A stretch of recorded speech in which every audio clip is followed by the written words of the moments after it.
Welcome back, my friends, to my last brain cell, y'all. Happy Friday, Junior. I still can't believe we're in the last full week of January. it kind of felt slow. I mean, the first week of the month felt like it was gonna go by. Felt like it went by really fast, and that felt like the rest of the month was gonna go by really fast. Then it didn't.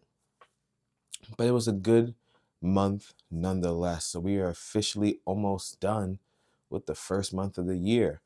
How are you doing on those goals? I don't have a question of the day today because today I want to yap about something. If the wheel of fun just so happens to get us there, we're just going to talk about that. But we are going to spin the wheel today and see what it wants us to talk about. And then we'll go from there. Because, yes, I have something I need to yap about.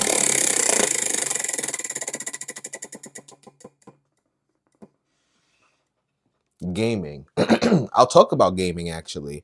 I'm actually kind of glad I want to talk about gaming with you guys. I've been playing Baldurs Gate again, and it has been so much fun. I haven't played in about a year, and I've been playing probably since about maybe October, no, maybe like since December, November, like maybe like right after Thanksgiving ish or right before. I don't remember, but I stopped playing because I got to the point where, for those of you who are familiar with Baldur's Gate, I got 2 moonrise towers, but I needed a moon lantern. So I was just kind of stuck because I didn't know what to do. My brother told me I should have killed that one spider dude who led us there. I didn't do that, but then I needed to find one. So then they told me that I can go to Balthazar's uh, uh, uh, lab to find it, but I couldn't find that. Anyway, after taking some time off, I accidentally found it, and then the game has just been progressing from there. I'm officially in Baldur's Gate. It's been so much fun. I haven't touched Ghost of Yote in some time. I did play that again recently, and it's fun, but Baldur's Gate just feels so much more unexplored. I bought Baldur's Gate in 2023, and I have not gotten anywhere near the end of this story. You know what I mean? But with Ghost of Yote, I've been putting in hella hours.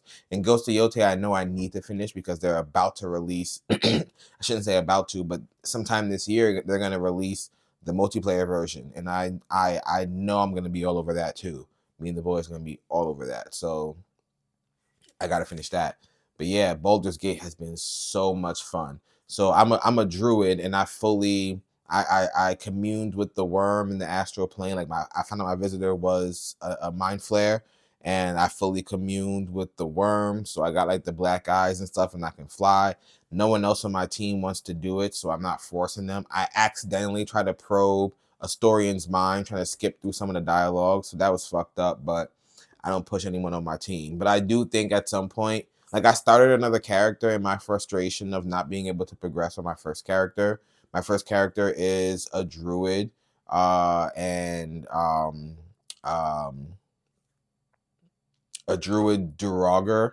I probably said that wrong, but he's a little short dude, and he I just unlocked the ability to turn to the Myrmidons, like the spirit elemental things, and then I also unlocked the dinosaur, which I assume is a dinosaur, the Dilophosaurus, whatever it's called. Yeah, I'm looking forward to transforming to those. I haven't had an opportunity to do that yet. But yeah, my second character is a Dragonoid, but I think what I want to do is delete him and start over again because there are certain things and classes that I'm finding out as I expand with my main party and start adding second classes to them and seeing what's up.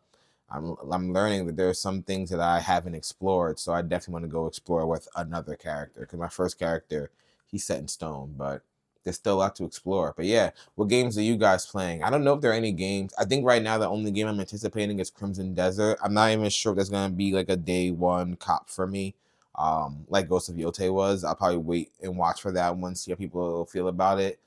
See if it turns out to be another Godfall. You remember Godfall? Yeah. I didn't buy Godfall. I got that shit for free. years and years and years and years later after it came out. But yeah, what games are you guys playing? Are there games you guys are very excited for that are coming out? Let me know in the comments. And while you do that, I'm going to go ahead and swiftly move along.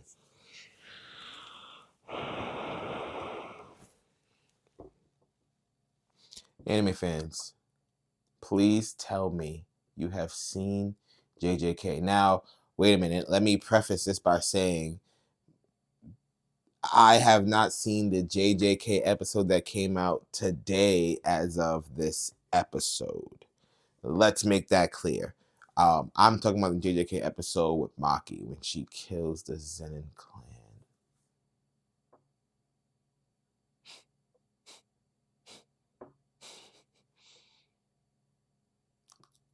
Oh my goodness. How insane was that? Sliding on blood, cracking old boy when he was in 24 frames per second, like stopping the fist, blinding home the cap. There was so much going on. That was a masterclass in animation. I only watched the episode once, and I need to watch it at least 3 or 4 more times just to see, just to admire it, because the Kill Bill references in the black and white scene, incredible. Incredible. Like it was just touching. I'm a reader of manga. I read JJK in its entirety. You know, I wasn't there from day one, but I did read from chapter 1 up until it was finished. You know, so I knew what to expect when it came to Maki's annihilation of the Zen'in clan, but I did not know what to expect when it came to the animation of Maki's annihilation of the Zen'in clan, because Mappa did their thing, man. They did their thing. The way I I think one thing I like in this modern animation time is that we can get different styles of animation within the episode. Like towards the end when she was fighting Naoya was very different than the black and white scene when she was fighting like that clan, like the whatever, the ninja sect of her clan, you know? And that animation was also different from when she fought the 3 dudes, you know, the one dude with the many fists and the nigga with the blade and the nigga with the eyes. When she fought them, like all 3 of those fights had very different animation, but it was all spectacular.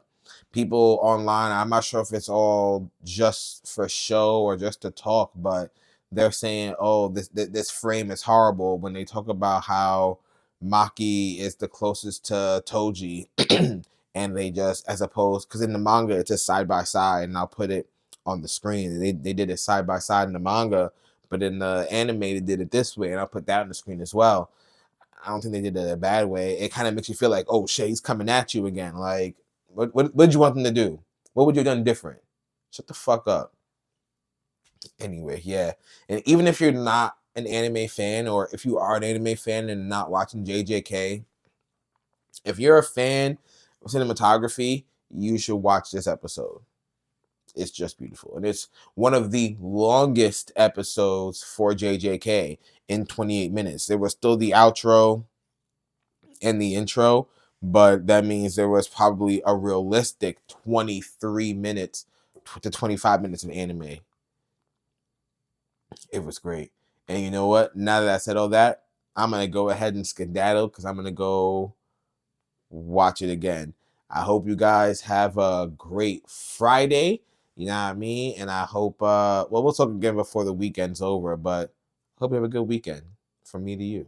This is King Echo, signing off.